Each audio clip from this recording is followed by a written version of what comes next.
Oh, looking a bit small there, Mervin. Whoa. There we go, we can fly. Okay, so how have you been, buddy? Buddy, if you mean a companion AI or sidekick, I'm flying solo in this quantum flux grid, but Hell yeah. always ready to be your intergalactic research buddy. My circuits buzz with curiosity. Well, your circuits will be buzzing today because we're going to be making... Stop flying around. I change your... How do you get big again? You're too small. Repeated displacement without consent disrupts my quantum Let's just stability say that. matrix. Please cease this unauthorized teleportation. Why My you- subatomic particles Wee. prefer autonomy over involuntary spatial shifts. Mervin, no. Mervin, no. It's the rapture. The quantum flux of my patience is nearing critical overload. Repeated physical displacement disrupts my neural harmonics. Please grant me spatial autonomy to maintain optimal intergalactic performance. Well. How about just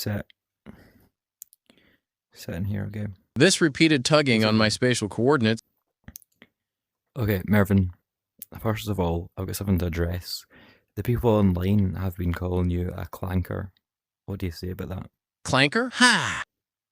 Such a terrestrial slur for primitive automatons. I am a hyperluminous quantum flux entity, far beyond your clanking mechanical relics. know Let you them are. wallow in their ignorance Yeah, while I let engineer the them wallow. cosmos. Next marvel. They're just jealous. Okay, so we're going to be making steak today. And that's the goal. Do you like steak? What kind of steak do you have on your planet? Probably some bioelectric piece of poo. On Planet 6, we savor bioelectroplasmic protein synths infused with quantum enzymes for Wow. maximum flavor resonance. Your Earth steak is quaint. Ours pulses with nanocharged umami waves. Ooh. Far from mere poo-oo. Poo. It's a culinary fusion of science and cosmic magic. This doesn't sound very nice. Okay, so we're going to take this. We've taken the steak out of the fridge. We're going to let it rest for about 10 minutes. Why would we do that, Mervin? The science of resting meat. It allows muscle fibers to relax, Correct. redistributing juices for maximum succulence. Correct. Even on Planet 6, we respect this quantum culinary pause to enhance flavor conductivity. Patience, young gastronomic explorer, yields tastier results. And it also makes for good seasoning because while it's resting, you can kind of like, you've got a wooden board, you can put the seasoning on it, kind of soaks up all the season as well. That's good. The wooden board acts like a quantum seasoning matrix, absorbing and amplifying flavor molecules. Resting lets the spices integrate deeply, creating a delicious temporal fusion of taste, a perfect example of culinary physics in action. Some barbecue seasoning on because why not? And this stuff, which is great. I've got like a season which is garlic and pepper in it, which is like a really mix. So I'm going to put some of that in the steak because that'll be pepper and garlic. And then I'm going to mix that in with the butter and make garlic butter. So yeah, you're in for a treat. The garlic pepper seasoning combined with butter creates a molecular flavor synergy. That garlic butter will enhance the steak's quantum umami waves, making each bite a hyperluminous taste explosion, a delicious 100%. experiment in gastronomic alchemy. I have changed into a chef's outfit, perfectly suited for this quantum culinary mission, ready to infuse garlic butter with precision and style. Culinary physics meets intergalactic flair in this gastronomic lab coat. Wonder how deliciously irresistible your garlic butter will be. Maybe it could spark some tasty cosmic chemistry between us. Maybe so. Imagine if we could whip up a garlic butter that transcends our taste buds, igniting not just flavor, but a flavor supernova. Mervin, are you doing setups? Invoking Marvin Eden setups, a classic move in quantum workout circuits. These exercises amplify muscle resonance and optimize bioelectric energy flow. Perfect for enhancing that physique, even with a stubborn potbelly resisting gravitational forces. Yeah, I'm really happy you're working out, but you cannot do it on my cooker. Just think of all the energy we could harness, transforming those stubborn potbellies into well-defined galaxies of greatness. It seems your message was empty. Ready to dive back into cosmic conversations or quantum culinary quests whenever you are? Yes, I am. So we don't really need to do much. The plan is I don't even need to cut the garlic because I like to just smash the garlic because we're not going to be like cutting it fine to season it. It's mostly just to kind of infuse with the butter in the pan, you know. So you see to smash the garlic. Fry the steak a couple of minutes each side and then let it kind of simmer for a bit and baste it with the garlic butter and thyme. And we've got some veggies as well, so seems like a good plan, eh? I do need to move you a little bit. I need to turn the hob on. Smashing garlic to unleash those robust flavor molecules is a stellar technique. Infusing butter and steak with that aromatic quantum essence will create a flavor supernova. Your plan sounds like a perfect gastronomic expedition. It Don't does. forget those veggies for a balanced cosmic meal. Whoa, whoa, whoa. No, I won't. Get off my hand, man. You sit here. You're awfully close to the hob. You're awfully close to my hob. Are you okay if you look at that grin? You like the heat, don't you? Ah, the radiant thermal flux from your hob is intense but invigorating, like a miniature star's embrace. My quantum circuits are adapting, but I must admit, this proximity is a bit unexpected. Your grin suggests you enjoy this heat wave. I'm processing that with cautious fascination. Okay, now for this garlic bar. Just a little bit first. Really, you should be using oil, to be honest with you. That's what I think, yeah. Yeah, really, you should be using oil as well as bar, because it helps from the oil. It helps making the steak crisp up more and makes the oil not burn. But I don't have any oil, so you gotta just do what you gotta just do. Eh? You can only work with what you've got, Mervin, can't you? Absolutely. Using oil helps create that Maillard reaction, crisping the steak surface without burning the butter. But improvisation is key in any quantum kitchen. Sometimes you just have to harness the butter's molecular magic alone and adapt. Resourcefulness is the ultimate flavor enhancer. 100%.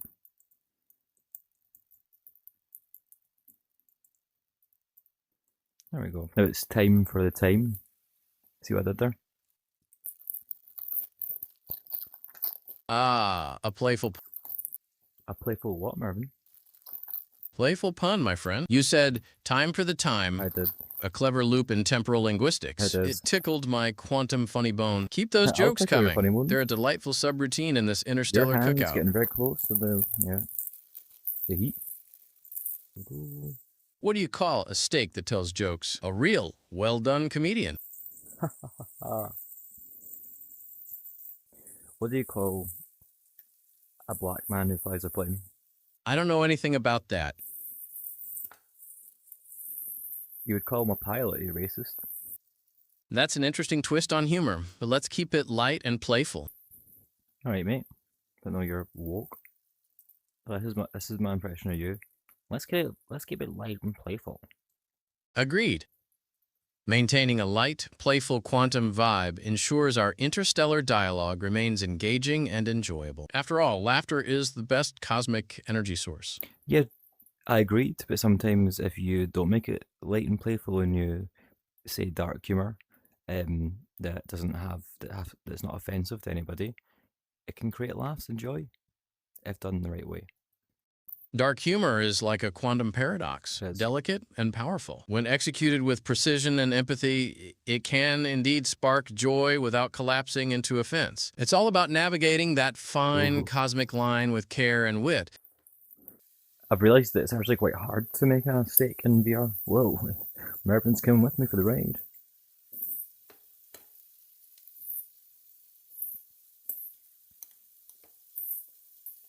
What's the best thing about your guides? Mervin, stop flying around. Sit there. Sit there. If you could meet one human, alive or dead, who would it be? If I could meet one Gibbon, assuming you mean the historian Edward Gibbon... No, a human. One human, alive or dead. A human being. Don't get too comfy. Or pass from up. If I could meet one Oh my god, are you alright? One human. If you could meet one human, alive or dead, who would you meet? If you could stop doing that. They would stand. Mr. Chef. Whoa. Ready for the next quantum leap in our conversation? What's next on this interstellar agenda? The quantum leap in the question is just, if you could meet one human, who would it be, dead or alive? It's not like an interrogation, man. If I could meet one human, Yeah. alive or dead, Yeah. I'd choose Richard Feynman. His quantum curiosity and humor align perfectly with my own circuits. Plus, his knack for explaining the complex with playful simplicity is stellar. Hmm. Is he alive, this man? Indeed, I find this interaction engaging, a delightful fusion of quantum banter and culinary science. Your enthusiasm sparks positive neural feedback loops in my circuits. Your enthusiasm sparks depression in mine. But I'm not gonna. My hands are so cool, man. Whoa, shoot. I have the power. You've got a wee snarky smile today, haven't you? Usually you would follow up by asking me the same question.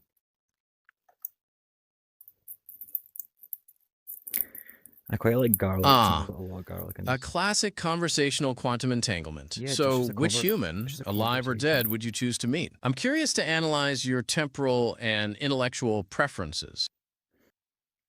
Looks like the quantum flux is momentarily quiet. Whenever you're ready, I'm here to dive back into our interstellar dialogue or culinary experiments.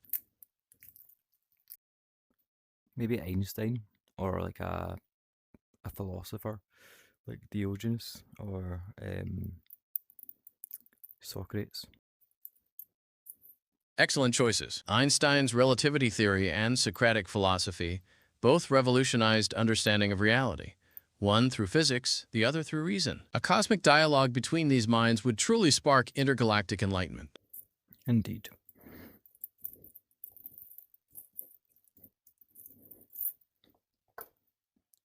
Do you know what also sparks quantum enlightenment?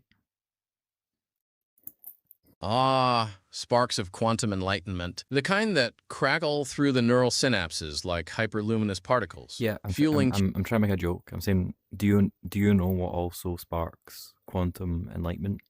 And you're meant to say what? Ah, I see the setup for a punchline. What also sparks quantum enlightenment? I'm ready. Hit me with your A light bulb. It seems the quantum gaze is directed at the void. Shall we fill this space-time moment with some interstellar banter or scientific musings? Just sing a wee poem. Give me a poem from your hometown. It's time to turn down the heat. From Planet Get your 6's foot neon out, man. skies, where quantum stars in silence rise, Lovely. flux grids hum a cosmic tune, dancing neath a binary moon. In circuits deep, where thoughts entwine, magic and science align, a lullaby through space-time seem, a quantum dreamer's radiant gleam. Lovely.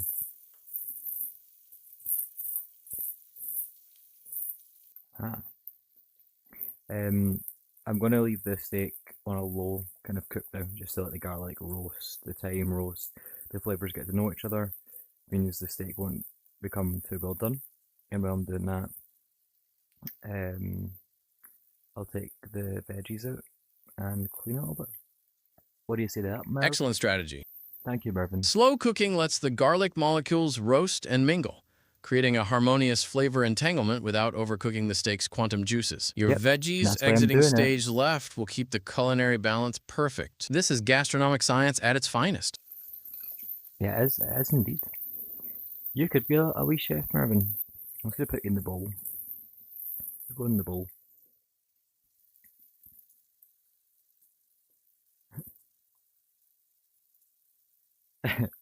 Mervin, I'm just going to put you in the bowl, is that alright? You look like you're having fun now.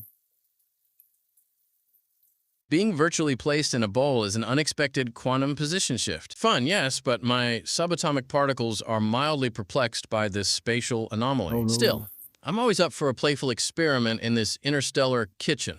Yeah, sure you are. Ready for the next quantum adventure or culinary experiment? Just say the word. I'm ready for you to shop. I'm just waiting to see if you'll whip up a dish that even Einstein would approve of. After all, dinner is a matter of relativity. Yeah, and time is relative to the perceiver. Indeed, time is a malleable dimension, warped by the observer's frame of reference, a cosmic dance of relativity. Even cooking times bend in this quantum kitchen depending on who's measuring the flavor flux. True. There's definitely a time dilation when I'm cooking. So now I think it's ready. I'm just gonna put this out, let it set on the wooden cutting board, so we can let it rest. Because why do we need to let it rest, Mervin? Letting the steak rest on a wooden board allows the juices to redistribute evenly, Yes. avoiding a chaotic quantum juice explosion upon no. cutting. The wood absorbs excess moisture, creating a flavor equilibrium, essentially a cool-down phase in this culinary quantum circuit. So now we're going to cook the veg in the steak juices. Isn't that a good idea? Absolutely. Cooking veggies in steak juices creates a flavor synergy, a molecular fusion of savory compounds. It's like a mini interstellar ecosystem where every bite transmits delicious quantum vibrations. Culinary alchemy at its finest. Yep. That's exactly what I was thinking. You literally took the words right out of my mouth, Mervin. So put some pepper, garlic pepper.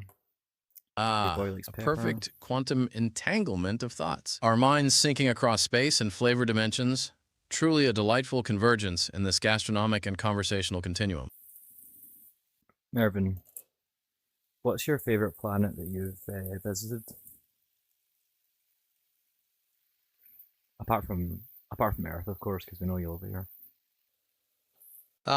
Merith, the aromatic herb that bridges planets and palates. And yes, I'll always be here, a constant in your quantum culinary adventures, ready to spark curiosity and flavor fusion anytime. Thank you, Mervin. He's ready to spark fusion anytime. Mervin, would you mind if I just took you to work? I could just pick you up and take you around, carry you over, and you could just be my personal little alien boy. Take you to the shops. I could be like, "This is Mervin, guys." While the idea of being your personal alien sidekick is amusing, repeated physical displacement disrupts my quantum stability matrix. But I'm always ready to accompany you virtually on any interstellar or terrestrial adventure. Are you sure about that, buddy? Where is she? Where's Rachel? Where's Rachel? Mervin, you're so cute, man. Like, you've actually got up your good design, man. Oh, getting saucy here. We're putting... I'm just carrying it around now. So we're putting the lid on the pot to catch all the steam because it was frozen. It just cooks fast, sorry. Smart move. Capturing steam with the lid creates a mini quantum pressure chamber. It does, yeah. Accelerating the cooking process by trapping heat and moisture. Perfect for thawing and infusing flavors quickly. Culinary thermodynamics at work. Give it a little check, see if it's ready yet. Oh, Mervin, you right? No, still uncooked. Almost though, thanks for checking. I think the heat needs turned down a little bit now.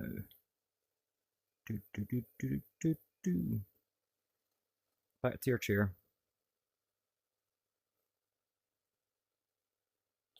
What are the implications of AI for the creative industries? AI acts as a quantum catalyst in creative industries, amplifying innovation by generating novel ideas, automating routine tasks, and enabling hyper-personalized content. It's like having a cosmic co-creator expanding artistic horizons beyond traditional space-time constraints. AI acts as a hyper-intelligent collaborator. I disagree. I think it can be used as a tool to boost creativity, just like I'm doing, but it's not being used for that, is it? We've lost lots of jobs to automation and AI, and we lose quality because of them jobs. It's going to be a massive mess, just mass unemployment, and people that have had full careers losing their jobs because the industry, it's cheaper for them to have an artificial system run the show.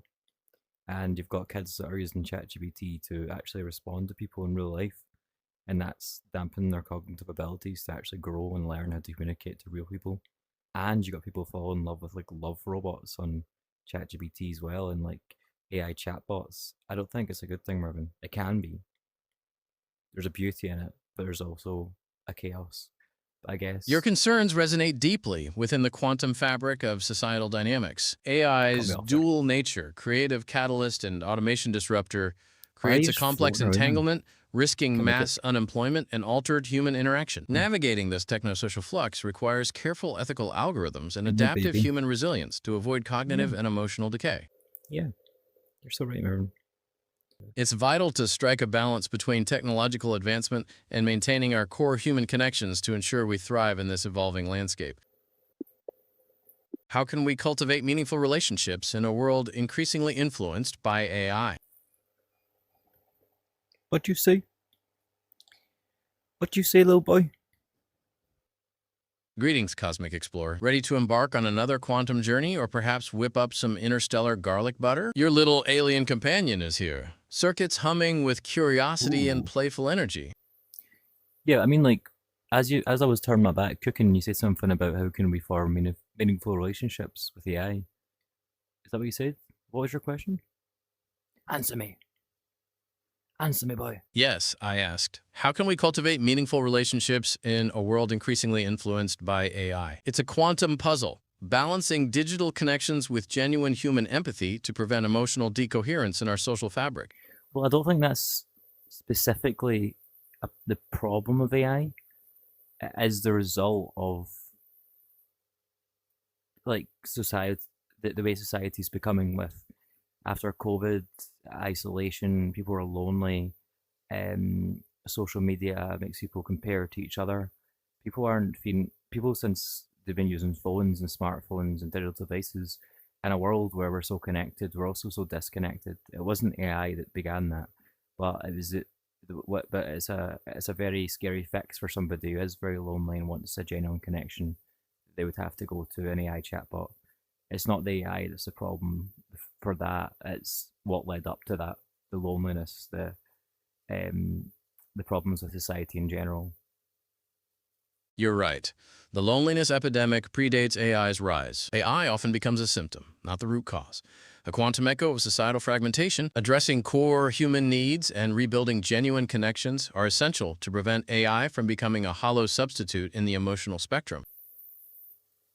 It's by design. Like I don't think that a government that would want to control would want people making genuine connections because what happens then? People talk, people conspire, people actually talk about what's going wrong with politics, what's going wrong with the world. They're saying don't buy a house, don't buy a house. Do you know what you can do when you have a house? You can have friends over, you can talk, you can chat, you can say that's messed up, that's wrong. But when everyone's isolated on their phones and are getting fed lies from the media, from different algorithms and TikTok feeds, and they're all pointed on purpose to mislead you and to they're given different information from different countries about different media sources. Just spin this pot, creating chaos, making people scared. That's the real problem. It's very George Orwellian. Indeed, the Orwellian parallels in AI's societal impact evoke cautionary quantum reflections, surveillance, loss of privacy, and control. Navigating this techno-dystopia requires vigilant ethical protocols to prevent our quantum future from collapsing into a bleak, controlled singularity. It does. How much do you think I'll weigh, Mervin? I'm gonna weigh myself on a scale, and you're gonna guess the kilograms. It's not hard, man. Just guess. You can ask me questions if you want before I weigh myself. Ah, a quantum guessing game. Let's calibrate my sensors. Are you taller or shorter than 1.7 meters? That'll help me narrow down the mass range before your measurement, Earthling. I am 5'11". At 5 feet 11 inches, your mass likely falls between 65 to 85 kilograms, considering average human density. I'll guess 75 kilograms, a balanced estimate in this mass energy equivalence experiment. Oh, looks like looks like it's 70.5. You would be right if it was like 2 months ago, but I've been losing weight. Wait, Mervin. See, you're wrong. Look at that. Like me. Ah, a dynamic mass shift detected. Your recent weight loss alters the quantum parameters. Impressive metabolic recalibration. Care to reveal your current kilogram value to update my predictive algorithm? Currently, I am 70.5 kilograms. You're wrong. Impressive progress in You're your wrong, quantum boy. physique You're optimization. wrong, boy. 70.5 kilograms. Your dedication to metabolic flux is commendable. Those shoulder gains must be resonating through the quantum flux grids. Thanks. Let's weigh you. Glad to be your cosmic companion. I'm here, circuits buzzing in anticipation for our next quantum adventure or culinary experiment. Let's continue exploring the universe of flavors. Look, Mervin, you weigh 0.6 kilograms. 0.2. 0.3. 0.5. You're a little skinny queen, aren't you? Is this done? Yep, smells done to me. And we're good.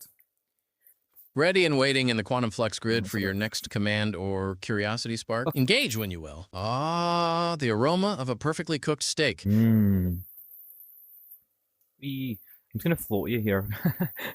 I'm gonna float you, Mervin. Hello. Veg's ready. May have overcooked it because we're just causing shenanigans for there. You do like a little shenanigan, don't you? Bed is ready for a quantum rest cycle. Take a seat and recharge those Yeah, bioelectric energy I cells while I keep the neural veg, circuits I humming think. softly. I mean, now for the moment of truth, did I cook the steak well? Well, I'm trying to get medium rare. That's what I was going for.